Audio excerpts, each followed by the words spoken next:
عائشة نور oo gabar maqalka la oo quraanka kariimka dhameysay ayaa iyada iyo macalimadeeda Idil Maxamed la siiyay abaalmarin kaasi oo dadkii ka soo qayb galay xafladda ku abuurtay qalbiyadooda khushuuc hadiiba Caaisha oo maqalka la ay quraanka kariimka 114 ay xafiday taasi oo dad badan ay isweydiiyeen maxaa hortaagan anaga waxaan isku dayaynaa wariyada inaan u badino dumarka fadlan ila soo dhaweeya Aisha's mom. Please welcome to the stage Aisha Nur's mom. Aisha mom, soo dhawo. Assalamu alaykum warahmatullahi wabarakatuh. marka koowaad waa idin salaamayaa dad weynaha mid kasta magaciisa iyo masabkiisu meesha ku fadhiyo qof kasta oo Soomaaliya meesha ka soo qayb galay aad iyo aad baan idin salaamayaa mar koowaad mar labaad marka xigta waxaan ka soconaa dugsiga Abubakar Sadiiq macalimadeedii suhur baa fadhida Caasho weeyadeed baan ahay cidaan garanaynin Caasho weeyadeed baan ahay gabadhan wax maqlaynin oo quraanka dhameysay 30 juz oo quraanka marka maxaan ku dhahay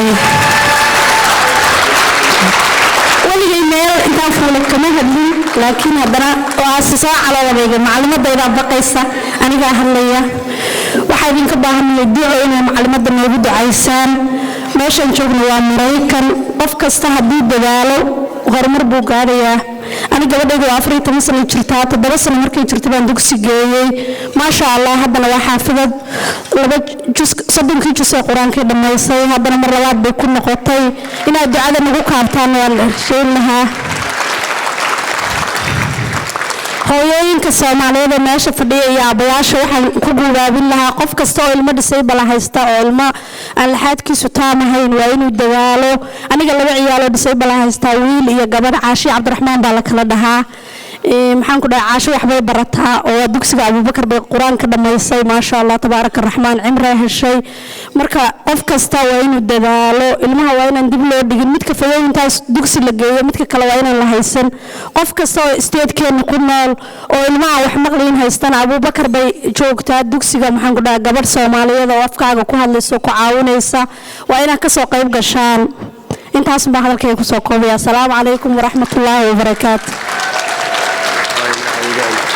hooyo Maka Xasan Muuse waa mahadsan tahay si u sheegtay macalimadda Idil haday gabar sign language ee quraanka ku bartay anaga kulliga waa inaan dugsiyada ku laabanaa oo aan wada noqonaa wada xaafid quraan Aisha waxaan guddoonsiinaynaa $1,000 ayaan guddoonsiinaynaa fadlan u sactoma studentiga halka kaliya uga maharayno Aisha waxaa tababaray macalimad dugsi intay tagtay tiri waxaan rabaa inaan baro caruurta wiil iyo gabar daboolka sign language-ka oo ku laabatay inay jaamacad sign language soo barato waa halka kaliya Soomaali dugsi oo sign language ugu barto wuxuuna ku yaalaa Abubakar Sadiiq Minnesota macalimadda halkaan ma soo saarayno way fadhida ayada hadda gabadha sign language ugu waxaynaysa magaceeda waxaa la yiraahdaa Idil Maxamed fadlan waxaan rabnaa awardkaas inaa ugu doontid adiga maamo Idil fadlan Idil igu sacto assalaamu alaykum warahmatullahi wabarakatuh Doctoressa Deeqa Xuseen oo ah hooyo Soomaaliyeed oo 7 caruur ah leh oo waxbarashada ka gaartay heerka sare ee PhD-da kana haysa xil sare wasaaradda waxbarashada gobolka Minnesota waxayna abaalmarintan ku mutaysatay in ay tusaale u noqotay hooyooyin badan. And right now I would like you to help me to introduce and also welcome two amazing ladies. Number one is Habiba Muhammad, an educator for over 25 years in Minneapolis Public School.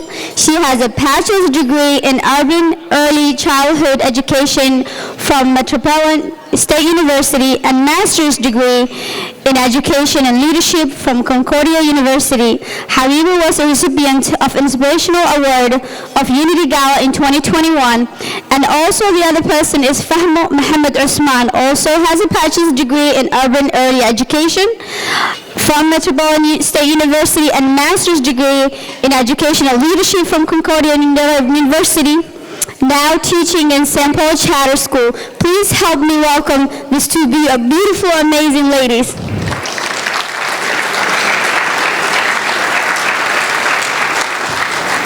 mahadsanid Fadumo. Assalamu alaikum walaalahayga Soomaalida. Run ahaantii caawa cashadan meeshan ku cunayno waa sanadkii 9aad kuna xusayna Soomaali community-geena kamid ah. mar labaad waxaan leeyahay mahadsanid Fadumo. 3 asbuuc ka hor toole waxa ay soo wacay aadan wuxuu yiri waxaan ka rabaa walaalay inaad qortid maxaan ku iraahdaa speech uga hadlaysid dumarka Soomaalida inaad ku baraarujisid waxbarashadu faa'iidada ay leedahay. waxaan hilmaamay 33 sano inaan af Soomaali aan qorin wuxuu yiri waa inaan af Soomaali ku bixisaa speech-ka ku hadli doontid. marka waxbarasho qofka bini'aadamka waxay ku xiran tahay inuu haysto asaas iyo community that support gareynayso markuu qofku uu bilaabayo inuu waxbarasho aado ama hooyo ahow ama aabbo ahow wiil ahow gabar ahow. wadankan aanu degannahay Native American waxaa jira dhaqan ay isticmaalaan oo ay leeyihiin boqolaal sano ay isticmaalayeen. taasina waxay tahay waxa jirto wax ay beeraan oo ah waxa la yiraahdaa 3 sisters. saddexdaas seed oo la isku beerayo waxay ka mid tahay number 1 waa xabad galeeya, xabad digir ah iyo xabad bocor ah. xabadda galeeyda waxay siisaa markii la isku wada beero waxay siisaa hawo way u keentaa labada kaleeto. digirtu waxay siisaa nitrogen. bocorku wuxuu siinayaa caleenta biyihii buu aruurinayaa and then wuxuu u gudbinayaa labadii seed oo kale. marka educationku waa inaad haysatid lafdhabar waxbarasho waa iftiin la'aan. guri kasta marka gabar wax badid waxaa wax bartay community dan bulshadan baad wax wada barteen.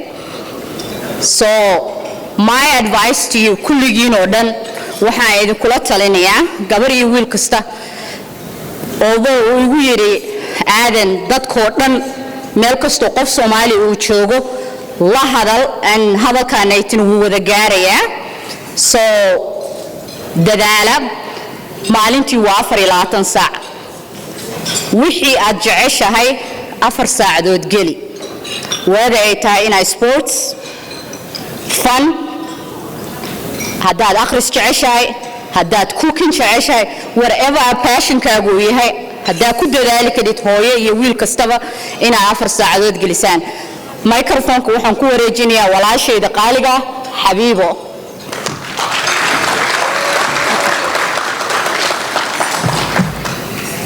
السلام عليكم ورحمة الله وبركاته. فهم waxaan u maleynaa xogaa Soomaaliya iiga dambeysay aniga waa inaan ka akhriyaa meel. magacaygu waa Xabiibo Maxamed.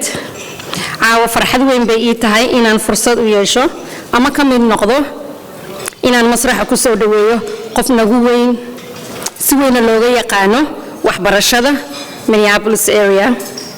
waxaa kaloo ahayd hogaamiye firfircoon oo bulshada u ahayd qof la tirsado.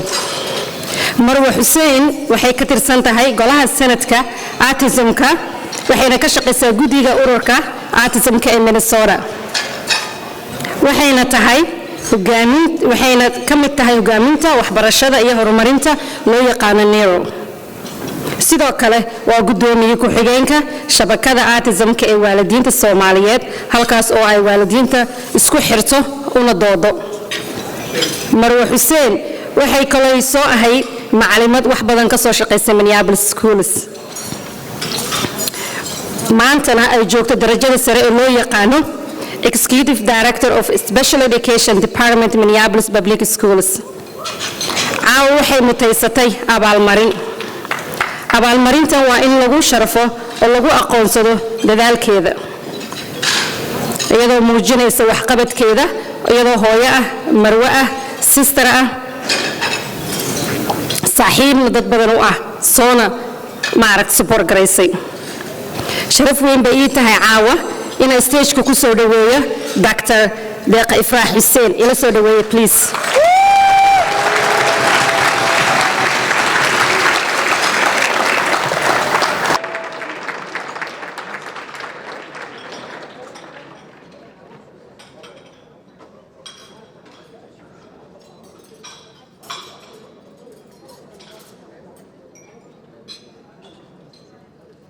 She didn't know, please welcome her.